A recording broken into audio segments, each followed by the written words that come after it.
हाँ जी। तो बच्चों आज हम लोग स्टार्ट करेंगे ट्वेल्थ फिजिक्स के लिए, ठीक है ना। तो ट्वेल्थ फिजिक्स में क्या मैटर है और कितना मैटर है वो देखो, दिमाग लगाओ।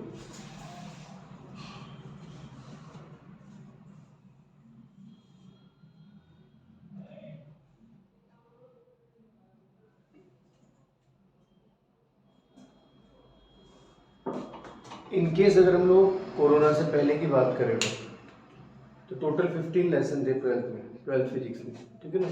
Total 15 lesson. अब इन 15 लेसन में से बच्चों लेसन नंबर 15 है टेली कम्युनिकेशन, जिसको लॉन्ग डिस्टेंस कम्युनिकेशन भी आप लोग बोलते हैं। तो टेली कम्युनिकेशन तो कि मान लीजिए आपके कोर्स से कंप्लीटली विड्रॉ हो चुका था, तो इसको तो आप दिमाग से निकाल दें। जब ये कोर्स में नहीं है तो मैंने फिर इसको रिकॉल क्यों किया, तो बताया आपको कि मान लीजिए कोई पुरानी बुक आपके पास हो, एनसीईआरटी की या कोई भी अदर बुक पुरानी हो, तो उसमें आपको लेसन नंबर 15 मिलेगा। इनकेस अगर आपने मेरा कोई प्रीवियस ईयर क्वेश्चन उठाएगा उनमें आपको कम्युनिकेशन या टेली कम्युनिकेशन क्वेश्चन मिलेंगे, वो अब तुम्हारे किसी काम के नहीं है, ठीक है बच्चों। बाकी होते हैं 1 to 14। इनमें भी लेसन नंबर 14 जो है, लेसन नंबर 14 मतलब सेमीकंडक्टर, इसका अप्रोक्स 30 to 40% पार्ट हट चुका है। 30 to 40% पार्ट में आपका ट्रांजिस्टर सिस्टम और लॉजिक गेट,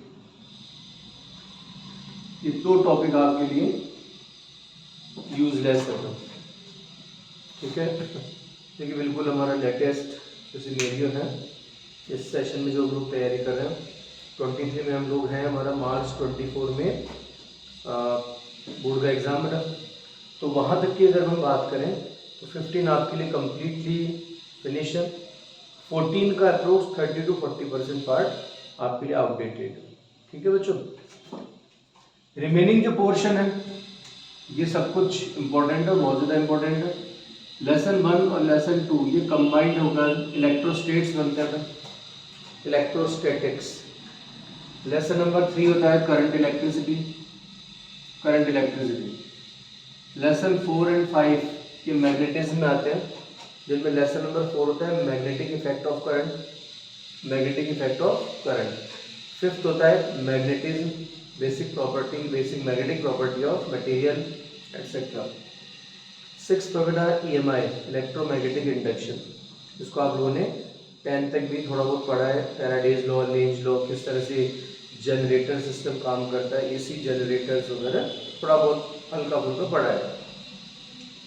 सिक्स लेसन पे हो गया। 7th है हमारे पास AC alternating current and it's devices, it's basic behaviour, properties, it's sorry phasor graph etcetera. ये सब चीज़ें लेसन नंबर 7 में है, ठीक है। अच्छा लेसन है। लेसन नंबर 8 है इलेक्ट्रोमैग्नेटिक वेव, EM वेव। अब इनमें से मतलब पूरी फिजिक्स फर्स्ट अप्रोक्स चार्ज और बिहेवियर ऑफ चार्ज के अराउंड रन करेंगे, charge and behaviour of charge. Lesson 1 अकेला लेसन जो है ना, ओनली लेसन 1, ये अकेला लेसन अगर आपने ईमानदारी से अच्छे से ढंग से तैयार कर लिया था, तो मान लीजिए जब फिजिक्स फर्स्ट में हर एक चैप्टर में वो किसी न किसी फॉर्म में काम आता रहेगा, ये है। तो फर्स्ट चैप्टर ढंग से तैयार करने का मतलब है डायरेक्टली और इनडायरेक्टली हर चैप्टर में बेनिफिट रहेगा, ध्यान रखना, ठीक है। लेसन 1, लेसन 1 में बेटा आप लोग charge, electrostatic force, electric field, electric flux, Gauss law, dipole and dipole application पे बात करते हैं। लेसन 2 में आप लोग electric potential energy, equipotential surface, electric capacitance पर बात करते हैं। फर्स्ट और सेकंड मिलाकर इलेक्ट्रोस्टेट्स बनता है, मतलब स्टैटिक इलेक्ट्रिसिटी, मतलब जिसमें चार्ज स्टेशनरी कंडीशन में होगा। थर्ड चैप्टर कम से कम बेटा 20% पार्ट ऐसा है थर्ड चैप्टर का जो ऑलरेडी तुम्हारे टच में है, लेसन को स्टार्ट करने से पहले तुम्हारे टच में है, क्योंकि तुम लोगों ने 10th तक थोड़ा बहुत resistance, combination of resistance, series and parallel, थोड़ा बहुत ओम्स लॉ, E=IR डेफिनेटली पढ़ा है। ये जो सब चीज़ें होता है ये डिटेल में, हालांकि ठीक है स्टैंडर्ड, उनकी यूजेज, उनकी एप्लीकेशन बहुत अच्छी हो जाएंगी, इसमें कोई डाउट वाली बात नहीं, लेकिन फिर भी लेसन 3 काफ़ी कुछ तुम्हारे टच में है। फोर्थ, यहाँ से बेटा कुछ नई स्टोरीज चालू हो जाएगी जो कि तुम्हारे टच में होंगी लेकिन इतने नहीं होंगे। Magnetic effect of current, magnetism, EMI, AC and electromagnetic wave, ये आपका फिजिक्स फर्स्ट है। अब फिजिक्स फर्स्ट टेक्निकल चैप्टर है सारे और एप्लीकेशन वाले चैप्टर है, ध्यान रखना, मजे में मन नहीं लेना इनको, ठीक है, क्योंकि इनमें मार्क्स निकालना इम्पॉसिबल नहीं है लेकिन बहुत ज़्यादा आसान भी नहीं है। इनमें एप्लीकेशन पार्ट बहुत अच्छा होता है, बहुत अच्छा होता है, ठीक है। आप जितना माइंड सेट अपना बनाएंगे उतना ही फ़ायदा उठाएंगे। प्लस इसका डायरेक्टली बेनिफिट आपको पता ही है कि कंपटीशन लेवल में मिलना ही है, इसमें कोई एक्सक्यूज ही नहीं है। लेसन 9 और 10 मिलकर ऑप्टिक्स बनाते हैं। 9 है रे ऑप्टिक्स, 10 है वेव ऑप्टिक्स, ध्यान रखिएगा। लेसन नंबर 9 और 10 दोनों मिलाकर ऑप्टिक्स बनते हैं और ये अप्रोक्स आपके फुल कोर्स का 20% पार्ट कवर करता है। आपकी थ्योरी है 70 मार्क्स की, पता है ना, 100 मार्क्स का पूरा पेपर होगा आपका लास्ट में, जिसमें 30 मार्क्स के तो हो गए प्रैक्टिकल्स और 70 मार्क्स की हुई थ्योरी। तो 70 मार्क्स की थ्योरी में 14 मार्क्स के दोनों चैप्टर हो जाते हैं अप्रोक्स। तो 14 मार्क्स का 20% बनी गया। तो ध्यान रखना पूरे फुल कोर्स का 20% पार्ट सिर्फ 2 चैप्टर ही कवर कर लेते हैं, तो इम्पोर्टेंट है और बड़े चैप्टर्स है। ऑप्टिक्स किसी न किसी फॉर्म में थोड़ी बहुत तुम्हारे टच में है। लेसन नंबर 9 की जिसे अपन रे ऑप्टिक्स की पार्ट में लेते हैं। वेव ऑप्टिक्स आपके लिए लगभग नया है, अप्रोक्स सब कुछ नया है दोस्तों, ठीक है। 11 है डुअल नेचर, जिसमें हम लोग फोटो इलेक्ट्रिक इफेक्ट पर बात करेंगे, डी ब्रोगली हाइपोथेसिस पर बात करेंगे जो कि तुमने थोड़ी बहुत 11th केमिस्ट्री में भी पढ़ी होगी। लेसन नंबर 12 होगा एटम एंड एप्लीकेशन। तो एटम में बेटा आप लोग जो भी बात करेंगे वो कुछ हद तक तुम्हारी 11th केमिस्ट्री में की हुई है। एटॉमिक स्ट्रक्चर तुमने पढ़ा है, Dalton's theory, Thomson theory, plum pudding model etcetera. फिर आपने रदरफोर्ड गोल्डफॉयल एक्सपेरिमेंट पढ़ा, नील्स बोर पोस्टुलेट्स पढ़ी, उनका एप्लीकेशन पार्ट पढ़ा। तो ये सब चीज़ें डिटेल में आएंगी, थोड़ा सा मतलब टेक्निकल पुट लेते हुए केमिस्ट्री पार्ट की वजह हम लोग थोड़ा सा फिजिकल प्रॉपर्टीज और उनके टेक्निकल प्रॉपर्टीज में ज़्यादा बात करेंगे। 13 है हमारे पास होता है न्यूक्लियाई। न्यूक्लियाई के अंदर हम लोग ये मान लीजिए एक तरीके से क्वांटम फिजिक्स की शुरुआत कर देंगे। बहुत डिटेल में तो नहीं, लेकिन हाँ ये कि इनिशियल स्टेज पर हम थोड़ा बहुत फोकस करेंगे कि क्या होता है क्वांटम फिजिक्स, क्या होता है न्यूक्लियाई, ठीक है। 14 जैसे मैं बता चुका हूँ कि सेमीकंडक्टर से रिलेटेड है।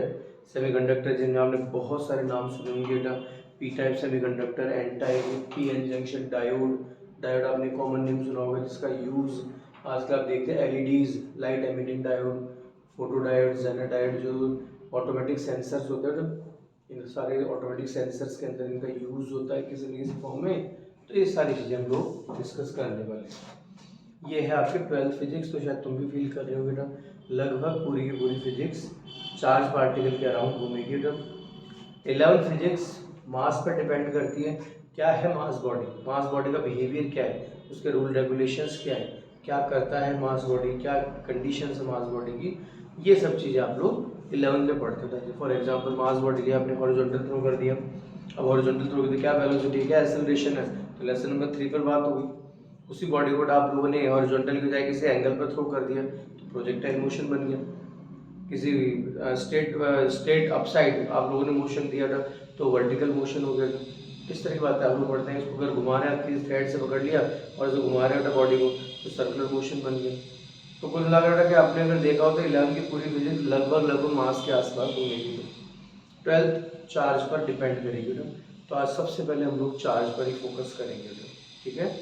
यहाँ तक बात समझ में आती है। तो ये कुछ बेसिक थी, मैंने आपको रफली आइडिया दिया है कि किस तरह से हमारी 12th की फिजिक्स हमारे काम आएगी और हमें कैसे ऐसे मार्क्स निकालने हैं, सबसे बात है। अब देखो ना, ये हल्का फुल्का आइडिया मैंने तुम्हें दे दिया। तो चलिए शुरुआत करते हैं, ध्यान देना, ढंग से सुनना। तो आज हम लोग जो बेटा फोकस कर रहे हैं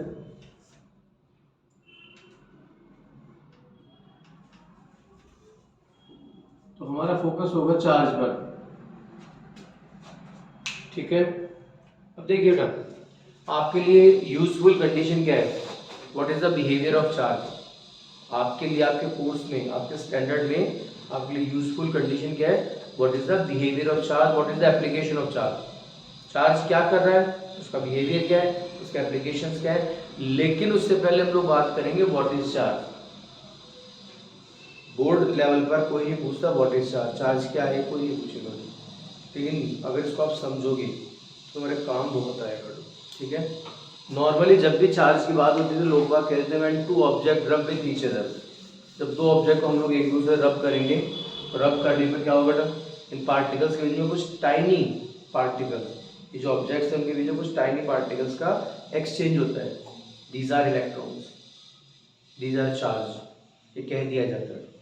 and two object rub with each other then there is exchange of tiny particles, that is the cause of charge, ये चार्ज कह दिया जाता है। लेकिन बच्चों ये बेसिकली फ्रिक्शन इलेक्ट्रिसिटी होती है। क्या होती है बच्चों?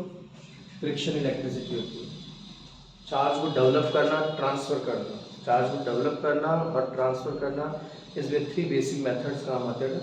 फर्स्ट होता है फ्रिक्शन इलेक्ट्रिसिटी, सेकंड होता है चार्ज कंडक्शन, और एक होता है चार्ज इंडक्शन। ठीक है, तो फिर बाद में हम कैसे पढ़ेगी चार्ज क्या है, तो उसके लिए देखिए दिमाग लगाइएगा, अच्छे से सुनिएगा बच्चों। मैं आपको चार्ज की डेफिनेशन की तरफ लेके चल रहा हूँ। आज की क्लास में आप चाहे ओनली चार्ज ही पढ़ के जाइए, ज़्यादा परेशान होने की ज़रूरत नहीं है ना। आज की क्लास में सिर्फ ये पढ़ लेंगे व्हाट इज़ चार्ज, तो ये बहुत है क्योंकि इस डेफिनेशन का एप्लीकेशन पार्ट बहुत अच्छा है, डेफिनेशन का कैनवास बहुत बड़ा है, तो समझने की कोशिश करना। पहले मैं आपको डेफिनेशन की लैंग्वेज समझाता हूँ, फिर हम डेफिनेशन को एक्सप्लेन करेंगे। देखो ध्यान देना, charge is a axis property on fundamental particle. अभी डेफिनेशन पूरी नहीं हुई है। Charge is axis property of fundamental particle due to which these particle experience electric force, gravitational force and conditional magnetic force. Charge is a axis property. मैं पूरी definition के एक एक वर्ड को समझाऊंगा आपको, मैंने डेफिनेशन बोली इसके एक एक वर्ड को समझेंगे। Charge is a axis property of fundamental particles. ठीक है,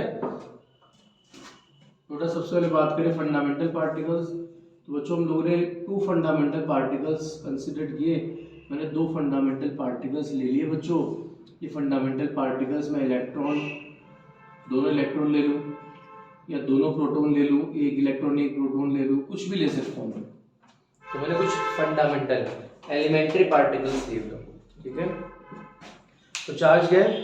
axis property of fundamental particle. First line ही बेटा देखो ध्यान से सुनना, हर एक एक वर्ड को समझना। तो फंडामेंटल पार्टिकल्स क्या होते हैं समझ में आ गया।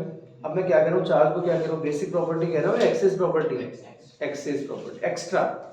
फिर बेसिक कौन है? तो बेसिक है मास। बेसिक कौन है बेटा? माइंड बनाना। अब मैं मास को बेसिक कह रहा हूँ तो आपके दिमाग में आएगा भाई ऐसे क्यों, कैसे मैं कंफर्म कर सकता हूँ कि मास बेसिक है और चार्ज एक्स्ट्रा है? उसका रीजन है, ये मार्कर आपके सामने है, इस मार्कर में मास है क्या? हाँ है, लेकिन नेट चार्ज कितना है? 0। खुद इस व्हाइट बोर्ड में मास है क्या? हाँ है, नेट चार्ज 0। आपके पास जो बैग है, जो कॉपी है, जो पेन है, जो जिस बेंच पर आप बैठे हुए हैं, इस पर मास है क्या? हाँ है ना, लेकिन चार्ज कितना? 0। सोच के देख, तो इस पर नेट चार्ज कितना? 0। तो क्या कह सकता हूँ मैं? Mass can survive without charge. In case अगर सिस्टम पर चार्ज 0 है तो भी मास सर्वाइव कर लेगा बच्चे। Mass can survive without charge, but charge can not survive without mass. लेकिन बच्चे अगर किसी सिस्टम में मास 0 हो गया, अगर किसी भी कंडीशन में हमने कहा कि मास 0, तो ये कंफर्म है कि चार्ज भी 0 होगा, चार्ज सर्वाइव नहीं कर पाएगा बच्चे, ध्यान रखना। चार्ज डेफिनेटली 0 होगा, चार्ज हो ही नहीं सकता। क्योंकि तो सोच के देख, मिनिमम अमाउंट चार्ज का क्या हो सकता है? इलेक्ट्रॉन। गलत तो नहीं कर रहा, आपने खूब यूज किया बेटा। तो बेटा चार्ज की मिनिमम पॉसिबल वैल्यू क्या हो सकती है? इलेक्ट्रॉन। सहमत हो? तो क्या इलेक्ट्रॉन में मास नहीं होता? क्या होता है? इलेक्ट्रॉन चार्ज का स्मॉलेस्ट अमाउंट है। Charge of electron 1.6 10⁻⁻19 coulomb. तो क्या इलेक्ट्रॉन का मास नहीं है ना? 9.1 10⁻31 kg। सहमत हो? कोई दिक्कत नहीं। तो आप देख सकते हैं कि चार्ज की सबसे छोटी वैल्यू क्या है? इलेक्ट्रॉन, उसमें मास तो है। आप कह सकते हो ना कि mass can survive without charge, but charge can not survive without mass. तो इसका मतलब बेसिक कौन हो? मास, और एक्स्ट्रा कौन है? चार्ज। थोड़ा फर्स्ट लाइन समझ में। Charge is access property of fundamental particle. थोड़ा मैंने दो फंडामेंटल पार्टिकल्स लिए, कोई भी इलेक्ट्रॉन या प्रोटॉन मैंने ले लिए, उन पर चार्ज है क्या? हाँ है बच्चों, इलेक्ट्रॉन और प्रोटॉन दोनों पर चार्ज है। थोड़ा अगर इन पर चार्ज तो मास है क्या? डेफिनेटली है। अगर कोई कह रहा है कि कोई भी सिस्टम है एक्स वाई जेड, कोई भी सिस्टम है और उस पर चार्ज है 1 कूलम 2 कूलम 3 कूलम 4 कूलम, कुछ भी कह रहा है, कुछ ना कुछ चार्ज है, बिकॉज तो मास हो गया, आप बोलेंगे 100% श्योर है कि मास होगा, लेकिन बिना मास के चार्ज हो ही नहीं सकता। इस बात को अपने माइंड में सेट कर लेना, ठीक है? कोई दिक्कत है बात में? तो बच्चों अगर फंडामेंटल पार्टिकल्स है तो इन पर चार्ज है, हाँ है। सपोज Q1 Q2, तो कुछ ना कुछ मास होगा, बिल्कुल डेफिनेटली होगा M1 M2। तो क्या और कैसे मैनेज करें, आइए देखते हैं। दिमाग लगाना पड़ेगा। Charge is access property of fundamental particle. Fundamental particles की access property due to which these particle experience gravitational force. अब क्यों भाई? तो वो 11th क्लास ज़्यादा दूर नहीं गई है। आपने 11th क्लास में ग्रेविटेशनल फोर्स पर बहुत लंबा चौड़ा फोकस किया था, बहुत डिटेल में पढ़ा था। क्या पढ़ा आप लोगों ने 11th क्लास में? 11th क्लास जब भी आपने ग्रेविटेशन के बारे में बात की तो क्या डिस्कस किया था? आपने कहा when any two object in universe, any two mass object placed, then these particle exchange graviton particle due to which there is a net attraction, that is gravitation। कोई पूरे यूनिवर्स में कोई भी दो मास बॉडी आपने ली, उनके बीच में graviton particle का एक्सचेंज होता है, ट्रांजैक्शन होता है, और उस वजह से इनके बीच में एक रिजल्टेंट अट्रैक्शन फोर्स बनता है, दैट इज द ग्रेविटेशन। पढ़ा? अर्थ मून को अट्रैक्ट कर रहा है क्या? किससे? ग्रेविटी से। सन अर्थ को अट्रैक्ट कर रहा है क्या? बिल्कुल ग्रेविटी से। ये पूरी मिल्की वे, हमारी खुद की जो मिल्की वे है, वो हमें अट्रैक्ट करेगी बिल्कुल किससे? ग्रेविटी से। और ऐसे आपको पता है यूनिवर्स में इन्फिनिट मिल्की वेज है, वो सारी एक दूसरे को अट्रैक्ट करेगी। हाँ कर रही है, किससे? ग्रेविटेशन। तो मतलब पूरे यूनिवर्स में कोई भी दो मास बॉडी है तो उनके बीच में अट्रैक्शन होगा, हाँ होगा, ग्रेविटेशन होगा। तो यहाँ पर आपने दो फंडामेंटल पार्टिकल्स लिए, तो फंडामेंटल पार्टिकल्स है, उन पर चार्ज है, हाँ है, तो इसका तो मास भी तो होगा। तो मास से मास का जो इंटरेक्शन होगा, मास से मास का जो इंटरेक्शन होगा, उसकी वजह से कौन सा फोर्स बनेगा? Gravitational force due to mass. जिसको ना अगर फंडामेंटल पार्टिकल्स के ऊपर चार्ज है क्या? हाँ है ना। तो चार्ज से चार्ज के बीच जो इंटरेक्शन होगा, जो अट्रैक्शन या रिपल्शन बनेगा, उसे क्या बोलेंगे? Electric force. यस और no? Due to their charge. And conditional magnetic force due to their motion.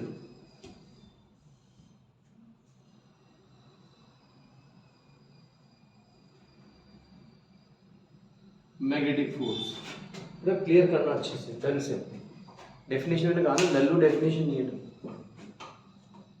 दो फंडामेंटल पार्टिकल्स लिए, अब अगर फंडामेंटल पार्टिकल्स उन पर चार्ज है, हाँ है, तो इसका मतलब मास भी।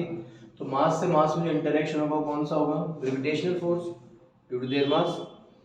चार्ज से चार्ज जो इंटरेक्शन होगा कौन सा होगा? Electric force due to their charge. और बच्चों अब दिमाग में आता है कि यार कंडीशनल मैग्नेटिक फोर्स बोल रहा हूँ, क्या बोल रहा हूँ? Conditional magnetic force. तो ये दोनों चीजें तो दिमाग में फिट हो गई, तुम्हारे डाइजेस्ट भी हो गई, ठीक है यार, लेकिन ये कंडीशनल मैग्नेटिक फोर्स ये कहाँ से आ गया? कंडीशनल मैग्नेटिक फोर्स ये कहाँ से आए, कहाँ से बन गए? ये सोचने की बात है। अब इस पर माइंड सेट बनाना है। जो आपने अब तक पढ़ा कि मैग्नेटिक फोर्स बनेगा मैग्नेट्स की वजह से। यहाँ तो अपने कोई मैग्नेट रखा ही नहीं है, यहाँ तो अपने कोई मैग्नेट रखा ही नहीं है, तो फिर मैग्नेटिक फोर्स कहाँ से आ गया? ये सोचने की बात है। तो बच्चों इस पर हम लोग अब फोकस कर रहे हैं, ध्यान देना, ढंग से सुनना, फुल्ली कॉन्सेंट्रेट करना, ढंग से समझना। विजिबल है? विजिबल है? हाँ जी, ध्यान देना, ढंग से सुनना। ढंग चलिए यही ले लेते हैं हम लोग, दिमाग लगाना ढंग से अच्छे से। कोई भी चार्ज अगर रेस्ट कंडीशन में, चार्ज कैसा है? रेस्ट कंडीशन, तो वेलोसिटी जीरो। तो इस कंडीशन में उस चार्ज की वजह से करंट कितना फ्लो होगा? जीरो। तो वो चार्ज अपने around only electric field develop करेगा।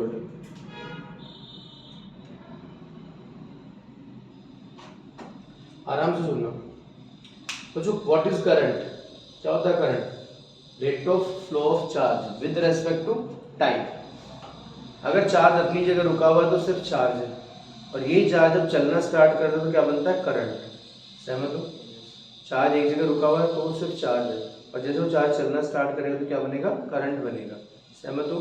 तो दिक्कत नहीं कर, तो ध्यान रखना बेटा, करंट क्या होता है? Rate of flow of charge.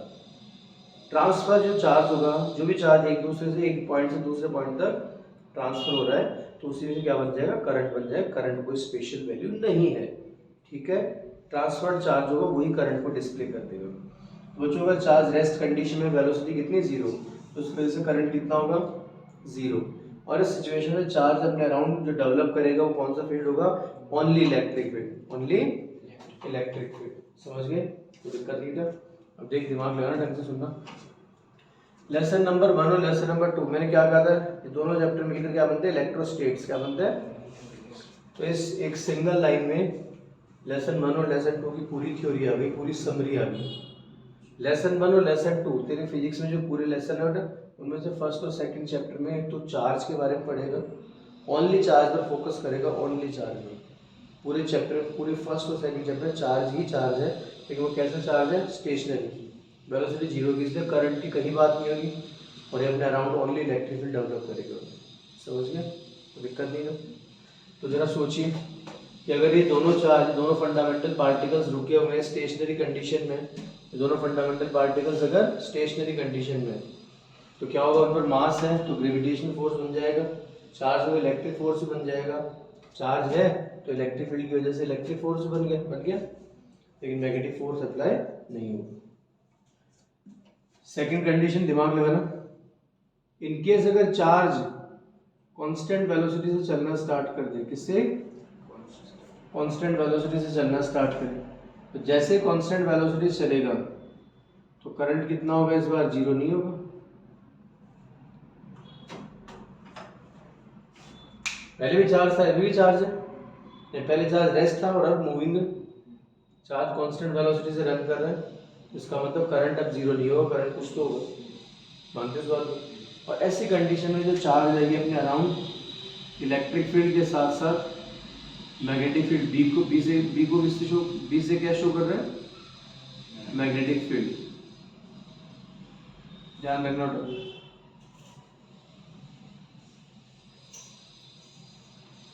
Electric field के साथ साथ क्या बनेगा? मैग्नेटिक फील्ड बनेगा। देखो ध्यान देना अच्छे से। चार्ज अगर कांस्टेंट वेलोसिटी से चल रहा है, चार्ज कैसे चल रहा था? कांस्टेंट वेलोसिटी से चल रहा है, ठीक है। तो चार्ज अगर कांस्टेंट वेलोसिटी से चलेगा तो करंट कितना रहेगा? नॉन जीरो, जीरो नहीं, इस बार कुछ तो फ्लो होगा। और इस कंडीशन में इलेक्ट्रिक फील्ड के साथ साथ क्या बनाएगा? Magnetic field. और जैसे ही चार्ज अपने चारों तरफ मैग्नेटिक फील्ड बनाएगा, जैसे अगर ये दोनों चार्ज रनिंग कंडीशन में आएंगे, चलना स्टार्ट करेंगे, तो इलेक्ट्रिक फोर्स और ग्रेविटेशन फोर्स तो बनेगा ही बनेगा। लेकिन जैसे ही दोनों चार्ज पार्टिकल चलना स्टार्ट करेंगे, रनिंग स्टार्ट करेंगे, तो इलेक्ट्रिक फील्ड के साथ साथ मैग्नेटिक फील्ड भी बन जाएगा, और मैग्नेटिक फील्ड बनते ही क्या बन जाएगा? मैग्नेटिक फोर्स बन जाएगा। तो समझ आएगा मैंने क्या लिखा था? Conditional magnetic force due to their motion. समझे नहीं समझे? दिक्कत नहीं कर। जब बच्चों इतना पढ़ लिया तो एक लाइन और पढ़ लो। चार्ज अगर एक्सेलरेट मोशन कर रहा है, कैसा मोशन कर रहा है? एक्सेलरेट। एक्सेलरेशन मतलब समझिए, चार्ज रनिंग में है, हाँ है, लेकिन वेलोसिटी कांस्टेंट नहीं है, वेलोसिटी चेंज हो रही है, तो इंक्रीज हो रही है, डिक्रीज हो रही है, ठीक है। तो इस कंडीशन में क्या होगा बेटा? ये चार्ज अपने अराउंड इलेक्ट्रिक फील्ड और मैग्नेटिक फील्ड के साथ साथ इलेक्ट्रोमैग्नेटिक वेव भी जनरेट करेगा। क्या जनरेट करेगा बेटा? Electromagnetic wave. यस और नो? ऑपरेशन को दिक्कत नहीं बेटा। अब अपना माइंड सेट बनाओ, देखो ध्यान रखो। चार्ज रेस्ट कंडीशन में वेलोसिटी जीरो, तो करंट भी जीरो, और ओनली इलेक्ट्रिक फील्ड डेवलप करेगा। जैसे चार्ज चलना स्टार्ट करेगा, वेलोसिटी कांस्टेंट है, तो करंट नॉन जीरो है, और इलेक्ट्रिक फील्ड के साथ साथ मैग्नेटिक फील्ड बनाएगा। और जैसे ही चार्ज पार्टिकल चलना स्टार्ट कर रहा है लेकिन एक्सेलरेट मोशन कर रहा है, तो इस कंडीशन में इलेक्ट्रिक फील्ड और मैग्नेटिक फील्ड के साथ साथ इलेक्ट्रोमैग्नेटिक वेव भी बनाएगा। ये बात समझ में आती है? कंफर्म?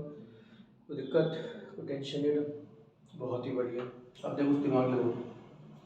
लेसन 1 और 2 ओनली फर्स्ट लाइन से शोर है। लेसन 3 क्या है? करंट इलेक्ट्रिसिटी, मतलब इलेक्ट्रोडायनेमिक्स, मतलब इसमें चार्ज रनिंग में आ जाएगा। तो चार्ज जैसे रनिंग में आए तो करंट जीरो नहीं है, इस बार करंट कुछ ना कुछ है, इसलिए इसको करंट इलेक्ट्रिसिटी बोलते हैं, करंट इलेक्ट्रिसिटी। समझ गए। फोर्थ चैप्टर का नेम क्या है, याद है, भी बताया था, magnetic effect of current. Fourth chapter का नेम क्या बताया था मैंने, मैग्नेटिक इफेक्ट ऑफ करंट। अब तो सोच किसी भी सर्किट में करंट का फ्लो है, मान लो बेटा मैंने ये वायर ले लिया, इसमें करंट का फ्लो है, करंट का फ्लो है मतलब चार्ज का फ्लो है, चार्ज फ्लो है मतलब चार्ज ट्रांसफर हो रहा है, और जैसे चार्ज रनिंग में आता है तो इलेक्ट्रिक फील्ड के साथ साथ मैग्नेटिक फील्ड बना रहा है, नहीं बना रहा है, तो इसी को कहते हैं मैग्नेटिक इफेक्ट ऑफ करंट। समझ गए। इस तरह से चीजें जुड़ी हुई है एक दूसरे से। मैंने आपसे क्या कहा था, फर्स्ट चैप्टर में जो कुछ पढ़ोगे बेटा वो सब कुछ आगे पूरी फिजिक्स फर्स्ट में काम आएगा, और शुरू में बेटा जो भी अगले 3, 4, 5 क्लासेज में हम लोग जो कुछ भी पढ़ेंगे बेटा, ये सब चैप्टर शुरू नहीं कर रहे बेटा बिल्कुल, लेकिन ये जो कुछ भी आप पढ़ रहे हैं पूरी फिजिक्स में काम आने वाली चीज़ें, इसको डाइजेस्ट कर लेना ढंग से। तो आप शायद समझ रहे हैं कि मैं एक डेफिनेशन को समझाने में अगर आधा घंटा 30 मिनट्स लैप्स कर रहा हूँ तो कुछ रीज़न तो है, वरना मैं आपको इतना सा समझा था, to object rub with each other then charge developed, ये लीजिए बात खत्म हो गई। लेकिन मैंने आपको डेफिनेशन जो समझाई, डेफिनेशन मुश्किल 3-4 लाइन की है ना, भी शायद फील कर रहे हो कि समझाने के लिए बहुत कुछ एक्स्ट्रा समझाना पड़ रहा है, ये है यहाँ पे। तो बच्चों मेरे हिसाब से आप डेफिनेशन को प्रॉपरली लर्न कर सकते हैं, ध्यान दीजिएगा। Charge is access property on fundamental particle due to which these particles experience gravitational force due to their mass, electric force due to their charge, and magnetic force due to their motion। और ये जो है conditional motion होगा, conditional force होगा। समझ गए, confirm, तो दिक्कत वाली बात नहीं। तो चलिए अब लिखना स्टार्ट करते हैं, हम लोग 12 की शुरुआत कर रहे हैं अच्छे से। तो आप लोग सबसे पहले तो हेडिंग लीजिए इलेक्ट्रोस्टैटिक्स, यूनिट का नेम लीजिए इलेक्ट्रोस्टैटिक्स। देव बचपन की कॉपी चेंज कर दो, इलेक्ट्रोस्टैटिक्स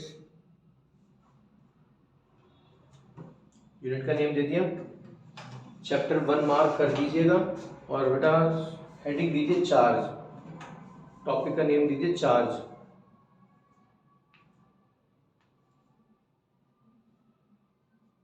ओके, अंडरलाइन कीजिए और लिखिए, charge is axis property on fundamental particles.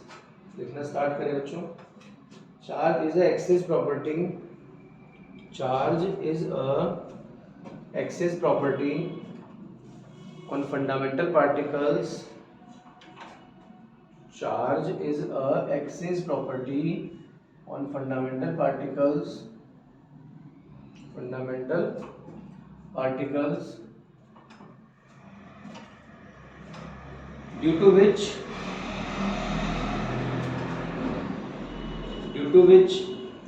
these particle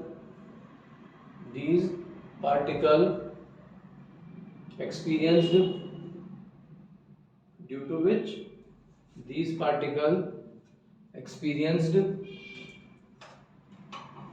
particle experienced gravitational force,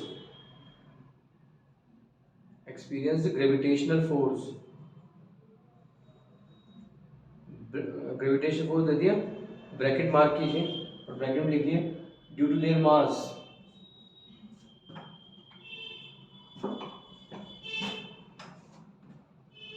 gravitational force due to their mass, bracket close, comma, electric force due to their charge, electric force bracket में due to their charge, due to their charge, and bracket close करने के बाद लिखना बेटा, and conditional magnetic force, and conditional magnetic force, conditional magnetic force due to their motion, due to their motion.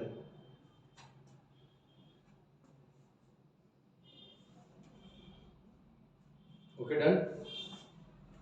Next point, if charge is in rest condition, if charge is in rest condition,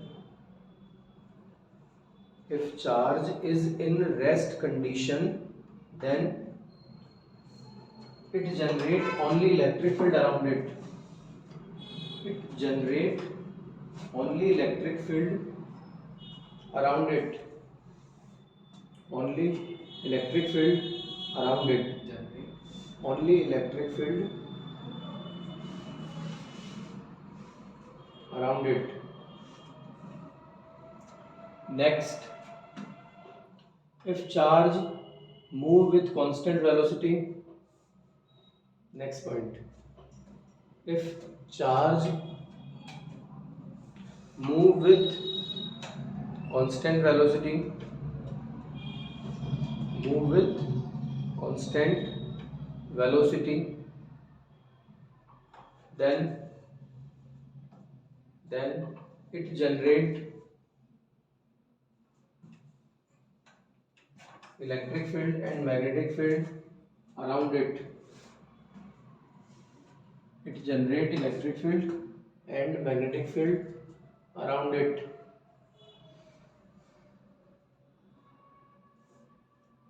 Electric field and magnetic field around it. लिखा.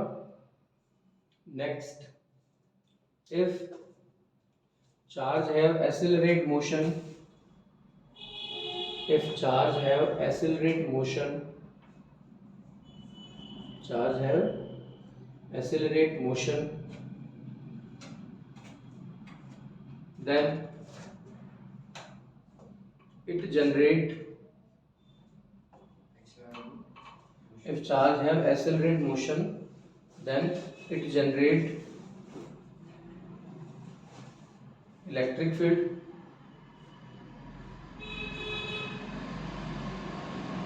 magnetic field, it generate electric field magnetic field and electromagnetic wave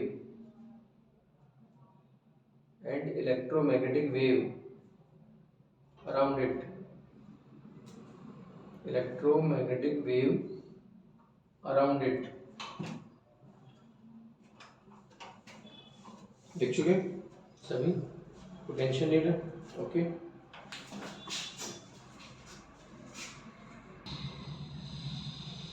हाँ जी. तो next part इसमें हम लोग लेते हैं, ध्यान से सुनना अच्छे से. बस सबसे पहले हम लोग चार्ज की यूनिट सिस्टम पर फोकस कर लेते हैं. यूनिट ऑफ चार्ज, तो चार्ज की स्टैंडर्ड यूनिट क्या है? कूलम. इसको सब गुलाम भी कह देते हैं हम लोग, कूलम भी बोल सकते हो, जैसा चाहे, कोई खास बात नहीं. जैसे फोर्स के लिए स्टैंडर्ड क्या है? न्यूटन. करंट के लिए क्या है? एम्पियर. वैसे चार्ज के लिए स्टैंडर्ड यूनिट क्या है? कूलम या कूलाम. ठीक है. अब आप सब जानते हैं I is equal to Q by T होता है, तो Q equal to I T दे सकता हूँ क्या मैं? तो चार्ज के लिए यूनिट क्या है? कूलम. करंट के लिए क्या है? एम्पियर. और टाइम के लिए सेकेंड. तो कूलम को रिप्लेस कर सकते हैं एम्पियर इंटू सेकेंड. तो टेंशन है. तो सेकेंड यूनिट आपके सामने है, एम्पियर इंटू सेकेंड. अगर ओनली 12th स्टैंडर्ड की बात करें तो सफिशिएंट यूनिट्स है दोनों, मोर देन एनफ, इससे ज़्यादा की जरूरत नहीं है. बाकी ये है कि हम लोग बेटा पर्टिकुलर कंपटीशन लेवल को भी इंक्लूड करना चाहें तो इसके अंदर बेटा एक्स्ट्रा यूनिट्स में हम लोग बात करेंगे.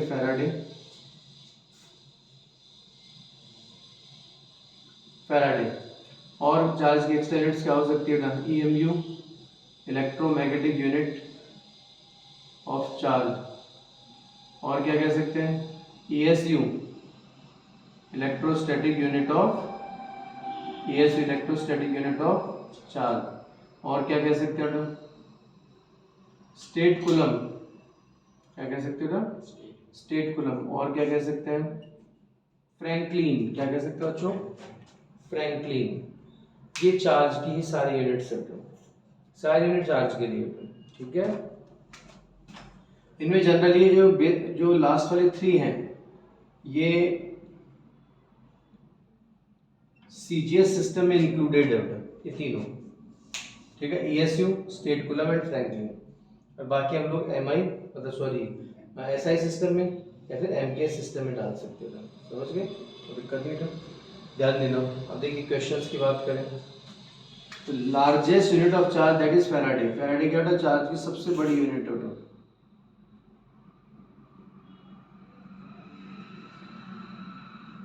Largest unit of charge that is Faraday, smallest unit of charge that is Franklin,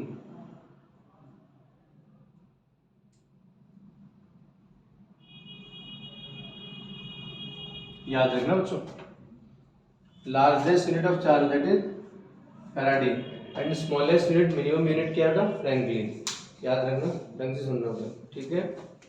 हाँ जी, दिमाग लगाइए, ढंग से सुनिए अच्छे से। तो जो इनकेस अगर डायमेंशन पर बात करें, चार्ज का डायमेंशन ले, तो देखिए 11th क्लास तुम्हारी पूरी निकल गई एम एल और टी में, और 12th निकलेगी एम एल टी ए में, ध्यान रखना। तो M stand for mass, L for length, T for time and A for ampere, याद रखिएगा। 11th क्लास में एम एल टी काम आए, 12th में एम एल टी के साथ ए भी काम आएगा, दिमाग लगाइएगा अच्छे से। एम स्टैंड फॉर मास, मास का कोई रोल नहीं है, एल फॉर लेंथ, लेंथ का रोल नहीं है, टी फॉर टाइम, आप देख सकते हैं सेकंड मतलब टाइम, यूज ओनली वन, तो वन टाइम यूज हो रहा है तो T power one. A stand for ampere, तो ampere use for one time, तो ए वन, समझ रही बात। डायमेंशन ऑफ चार्ज कितना आ गया, टी वन ए वन, कोई समस्या, कोई दिक्कत।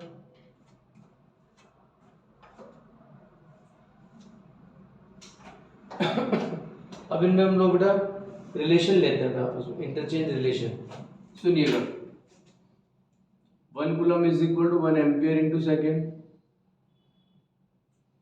बेटा ये बहुत ज़्यादा इंपॉर्टेंट है चीज़ें, छोटी छोटी चीज़ें, कूलम और एम्पियर इंटू सेकेंड में रिलेशन। अब कूलम का रिलेशन ले रहे हैं फैराडे के साथ में, तो ध्यान दीजिए, 1 फैराडे इक्वल टू 96,500 कूलम, याद रखना था, 1 फैराडे इक्वल टू 96,500 कूलम। बच्चों 1 कूलम कितना हो गया, 1/96,500 फैराडे।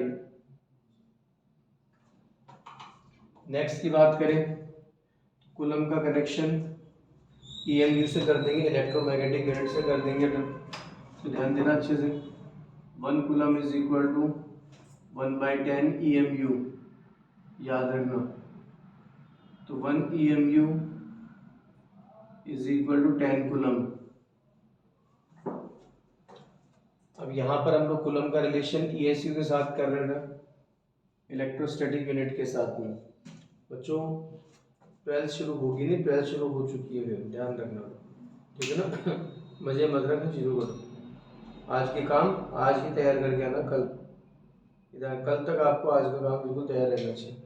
12th में आपको एक रिक्वेस्ट रहेगी, एक भी दिन वेस्ट मत करना, पेंडिंग वर्क मत होने देना, सबसे पहला काम यही है। कैसे भी पढ़, रात को जाग के पढ़, सुबह उठ के पढ़, कुछ भी कर, पेंडिंग वर्क नहीं लेगी। चलो कहीं घूमने जाना है, तो कहीं मूवी देखने जाना है, कहीं भी शादी में जाना है, कहीं पार्टी में जाना है, जा, लेकिन आके टाइम दे, उससे पहले टाइम दे, लेकिन पेंडिंग वर्क नहीं है, आज का काम आज ही तैयार होना चाहिए, कल तक नहीं जाना चाहिए, तो जीतोगे, याद रखना, वरना वो 11th वाली आदत हो जाएगी फिर वापस। हाँ जी, तो देखिए 1 coulomb is equal to 3 × 10⁹ ESU, electrostatic unit. तो 1 कूलम में ESU के साथ रिलेशन आपके सामने, 3 × 10⁹ इलेक्ट्रोस्टैटिक यूनिट। तो 1 electrostatic unit is equal to 1/3 × 10⁹ coulomb, कर लोगे यार, कोई दिक्कत नहीं। फिर बच्चों ESU electrostatic unit of charge, stat coulomb और फ्रैंकलिन तीनों एक दूसरे के इक्विवेलेंट होते हैं, याद रखना। 1 electrostatic unit is equal to 1 stat coulomb is equal to 1 Franklin, तो तीनों इक्विवेलेंट होते हैं, तो कोई परेशान हो जाएगा, तीनों में से किसी को भी रिप्लेस कर सकते हो आप इधर उधर, दादा तो दिक्कत। तो सर ये सारी मिनिमम, हाँ बच्चों दिमाग में क्वेश्चन बनता है कि अपन मिनिमम यूनिट फ्रैंकलिन क्यों करें, कि ये सबसे पहले डिफाइन हुई थी इसलिए, बाकी तीनों इक्विवेलेंट है, अलग अलग कंट्रीज में अलग अलग लोगों ने डिफाइन की, इनको अलग अलग टाइम पर डिफाइन हुई, ये तीनों एक दूसरे के इक्विवेलेंट होती है, ठीक है। फ्रैंकलिन सबसे पहले डिफाइन हुई, इसलिए आज भी स्मॉलेस्ट यूनिट फ्रैंकलिन और लार्जेस्ट यूनिट फैराडे ही दी जाती है, ठीक है। ओके बच्चों, क्या बातें समझ में आती है, डन। अब बच्चों इसी सीक्वेंस में मैं आपको एक बहुत ही इम्पोर्टेंट एक सिंपल सा एक लॉजिक और बताना चाहूँगा। हम लोग आज कुछ फंडामेंटल पार्टिकल्स पर और बात कर लेते हैं। कुछ लिमिट तक तो ये चीज़ें तुम्हारे टच में है, पहले से ऑलरेडी टच में है, लेकिन हम से फिर भी इनकी लिस्टिंग कर रहे हैं। वो लिस्टिंग इसलिए कर रहे हैं ताकि आपको एक ही जगह सारा नॉलेज मिल जाए, आपको फिर भटकना नहीं पड़ेगा इधर उधर। तो देखिए, ध्यान दीजिएगा, हम कुछ फंडामेंटल पार्टिकल्स पर लिस्टिंग कर रहे हैं। सुनिए, ध्यान दीजिए। इलेक्ट्रॉन की मैं बात करूँ तो इलेक्ट्रॉन की चार्ज की नेचर क्या होती है? नेगेटिव। चार्ज ऑफ इलेक्ट्रॉन को QE से शो कर दीजिए, ओनली E लिख दीजिए। 1.6 10⁻⁻19 कूलम। मास ऑफ इलेक्ट्रॉन की बात करें तो 9.1 10⁻31 kg। ये इलेक्ट्रॉन के बारे में बात है। अगर मैं प्रोटॉन की बात करूँ तो प्रोटॉन पर चार्ज की नेचर क्या है? पॉजिटिव। प्रोटॉन का चार्ज इलेक्ट्रॉन के चार्ज के इक्वल ही है मैग्नीट्यूड में तो, लेकिन प्रोटॉन का मास 1.67 10⁻⁻27 kg। तो प्रोटॉन का मास इलेक्ट्रॉन से ज़्यादा ही नहीं बल्कि बहुत ज़्यादा होता है। और ये जो कंपैरिजन होता है वो अप्रोक्स 1836 टाइम का होता है। कितना होता है? 1836। दिमाग लगाना, ढंग से सुनना, बहुत ही बेसिक सा थीम है। प्रोटॉन का चार्ज मैग्नीट्यूड में इलेक्ट्रॉन के इक्वल ही, नेचर तो अपोजिट है यार, वो नेगेटिव है पॉजिटिव है, लेकिन मैग्नीट्यूड बराबर होता है, इसलिए चार्ज ऑफ प्रोटॉन को QE या ओनली E भी लिख दे, कभी कंफ्यूज मत होना। मास ऑफ प्रोटॉन की बात करें तो 1.67 × 10⁻27। आप शायद कंपेयर कर सकते हैं कि मास ऑफ इलेक्ट्रॉन -31 है जबकि मास ऑफ प्रोटॉन -27 है। वैसे ही आप देख सकते हैं बहुत बड़ा डिफरेंस आ रहा है।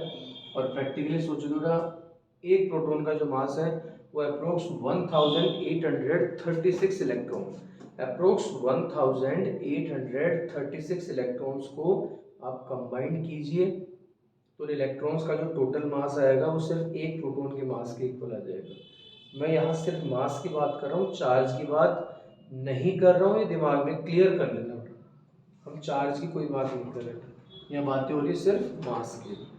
तो प्रोटॉन का मास इलेक्ट्रॉन से बहुत ज़्यादा हैवी, और ये जो कंपैरिजन है वो अप्रोक्स ये वैल्यू है 1836, याद रखिएगा, ठीक है। अगर मैं न्यूट्रॉन की बात करूँ ना तो न्यूट्रॉन क्या न्यूट्रल पार्टिकल, तो इस पर चार्ज की वैल्यू कितनी होगी? 0। अगर न्यूट्रॉन के मास की बात करें तो 1.675 × 10⁻27 kg। तो शायद आप खुद भी देख सकते हैं कि न्यूट्रॉन वैसे न्यूट्रल पार्टिकल है, तो चार्ज की तो कोई बात होगी नहीं।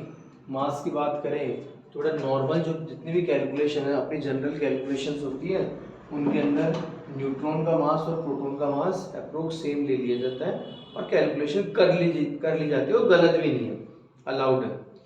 न्यूट्रॉन का मास -27, प्रोटॉन का मास 10⁻27, तो लमसम इक्वल है, अप्रोक्स इक्वल है, कहीं कोई दिक्कत नहीं, कोई परेशानी नहीं है।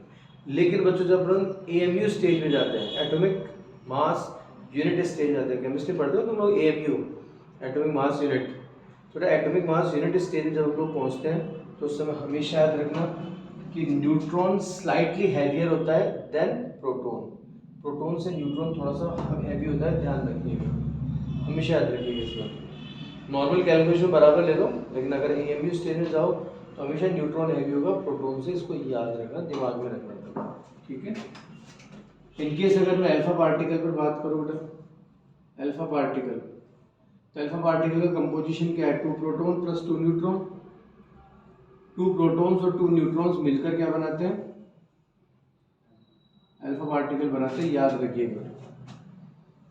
एनी 2 प्रोटॉन, एनी 2 न्यूट्रॉन, कोई भी 2 प्रोटॉन और 2 न्यूट्रॉन कंबाइन करो, कंबाइन करने पर जो भी रिजल्टेंट मास बनता है वो रिजल्टेंट मास एक अल्फा का, और मतलब कंपोजिशन पूरा अल्फा बन जाता है, समझ गए?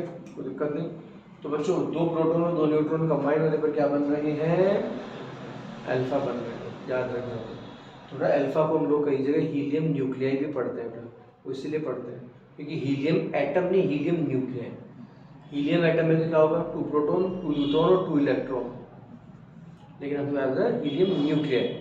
तो अल्फा को कई जगह हीलियम न्यूक्लियाई भी कह देते हैं, तो कभी सुनने तो कंफ्यूज मत होना। इसी अल्फा को 2He4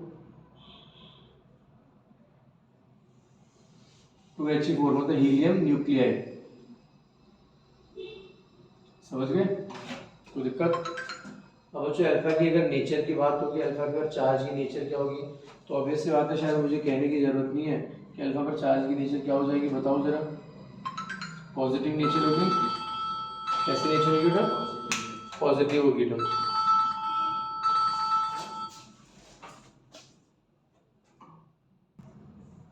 हाँ जी, तो अल्फा का चार्ज की नेचर क्या रहेगी? पॉजिटिव। कैसे पता लगा? क्योंकि इसके मेंबर कौन है? 2 प्रोटॉन 2 न्यूट्रॉन। न्यूट्रॉन तो गया न्यूट्रल, प्रोटॉन हो गया पॉजिटिव, तो अल्फा की नेचर अपने आप पॉजिटिव हुई। तो अल्फा की नेचर क्या है बच्चों? पॉजिटिव नेचर है। एक बात दिमाग में सेट है? बहुत बढ़िया।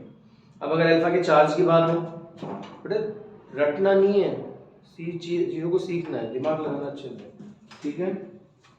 पहले समझो, उसके बाद में लिखना होगा। अल्फा का चार्ज कितना होगा? ट्वाइस ऑफ प्रोटॉन या फिर ट्वाइस ऑफ इलेक्ट्रॉन? बताइए कोई दिक्कत? अल्फा के मेंबर कौन है? 2 प्रोटॉन प्लस 2 न्यूट्रॉन। तो न्यूट्रॉन तो क्या है? न्यूट्रल है, तो चार्ज की बात ही नहीं होगी। प्रोटॉन पॉजिटिव है, हाँ है, चार्ज है, बिल्कुल है, तो अल्फा का चार्ज क्या होगा? ट्वाइस ऑफ प्रोटॉन हो जाएगा, जिसको मैं ट्वाइस ऑफ इलेक्ट्रॉन भी दे सकता हूँ, ठीक है? कोई दिक्कत नहीं।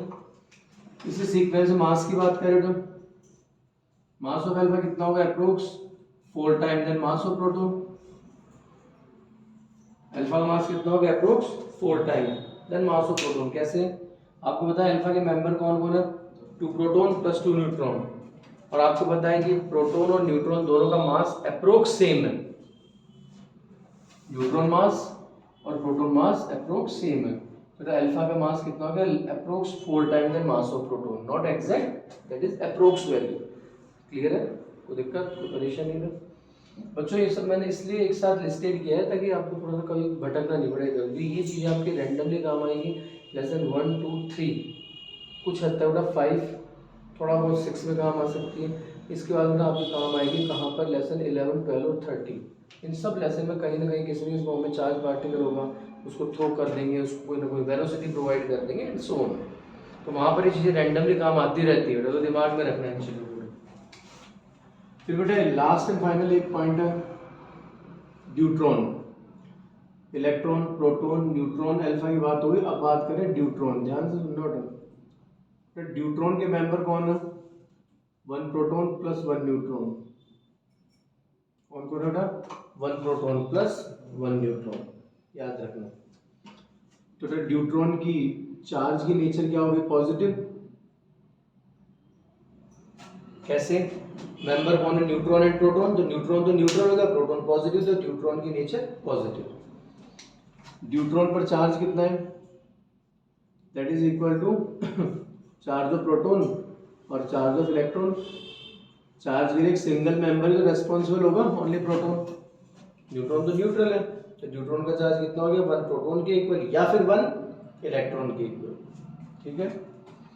मास की बात करें, mass of neutron approx equal to twice of proton.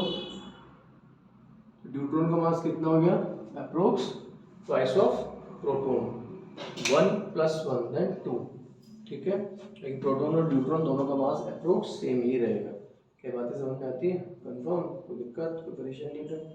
Logic set है अच्छे से, परफेक्टली। तो इसको हमें नोट करना है, जल्दी से नोट करो, नोट करो।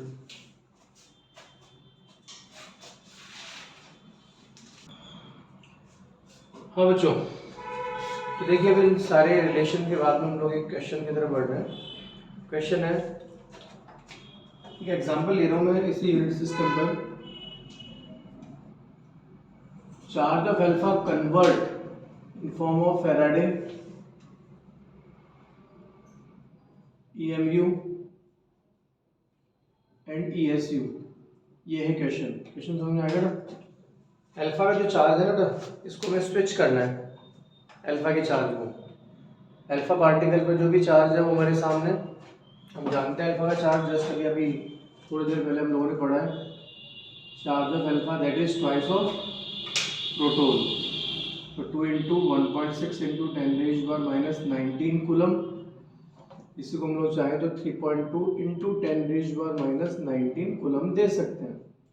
ये अल्फा का चार्ज है बेटा। अब सबसे पहले इसको फैराडे में कन्वर्ट कर देना। किसमें कन्वर्ट कर रहे हैं? करें स्टार्ट। तो फैराडे में कन्वर्ट कर देना। ध्यान देना फर्स्ट पार्ट फैराडे के लिए बात करते हैं। अभी अभी आपने रिलेशन पढ़ा है, तो 1 कूलम इक्वल टू 1/96500 फैराडे। तो 1 कूलम में कितना फैराडे है? This one. तो अगर 2 कूलम हुआ तो 2 कूलम में कितना होगा? 2/this Faraday. 3 कूलम में 3/this फैराडे होगा ही नहीं होगा। तो बच्चों चार्ज ऑफ अल्फा जो है उसको अगर फैराडे में कन्वर्ट करना है तो 3.2 इंटू 10⁻⁻19/96500 फैराडे। क्या बात समझ में आती है या नहीं आती है? ये सोचना पड़ेगा ना आपको। देखो आराम से सोचो, फिर से सोचो। 1 कूलम इक्वल टू दिस, मान लीजिए 1 कूलम इक्वल टू 1/96500 फैराडे है ना। इसको थोड़ी देर के लिए एक्स एज्यूम कर लिया। तो 1 कूलम कितना है? X Faraday. तो 2 कूलम क्या होगा? 2 इंटू एक्स फैराडे होगा या नहीं होगा? मानते हो? और एक्स की वैल्यू कितनी है? 1/96500 फैराडे। फाइनली 2/96500 आ जाएगा नहीं आ जाएगा?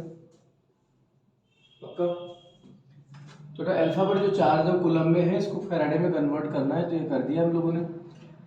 अब चलिए अच्छी बात है, तो अपन सीख गए, ठीक है। ये देखो टाइम कैसे बचाएंगे। अभी ये जैसे कैलकुलेशन अपने सामने आएगी, कुछ बच्चों का दिमाग बिल्कुल थोड़ा डिस्टर्ब होगा। अरे यार बोले इतनी डिफिकल्ट होगी कैलकुलेशन, 96500 का डिवाइड करना है। तो जब कभी ऐसी कंडीशन आ जाए ना अपने सामने, तो देखिए कैलकुलेशन की देखो एक्यूरेसी तो सबसे ज़रूरी है, लेकिन टाइम मैनेजमेंट भी उतना ही ज़्यादा ज़रूरी है।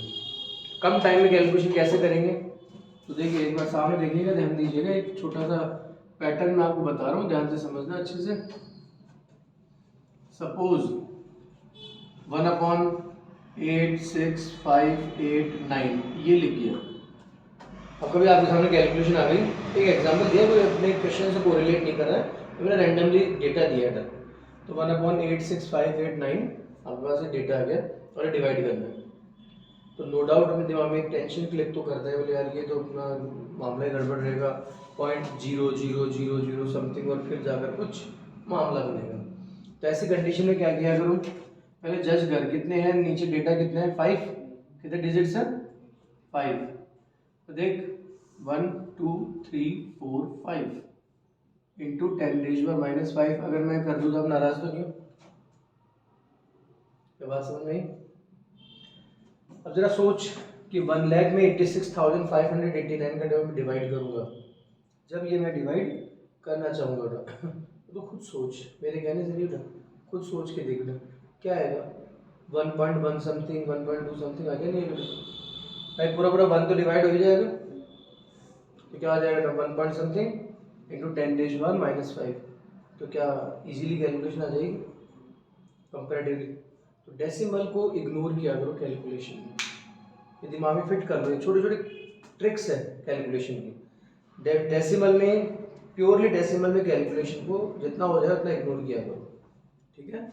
डेसिमल हटा के फिर कैलकुलेशन करें तो ज़्यादा फायदे में रहेगा। इसलिए ये वाली चीज़ पकड़ गई, ऐसे तो आप लोग इसे इजीली कैलकुलेट कर सकते हो, ठीक है। अब जैसे यहीं पर है, इसमें क्या करेंगे बेटा? 3.2 का मैं डेसिमल रिमूव करूँगा, तो डेसिमल रिमूव करते नीचे 10 आ ही जाएगा।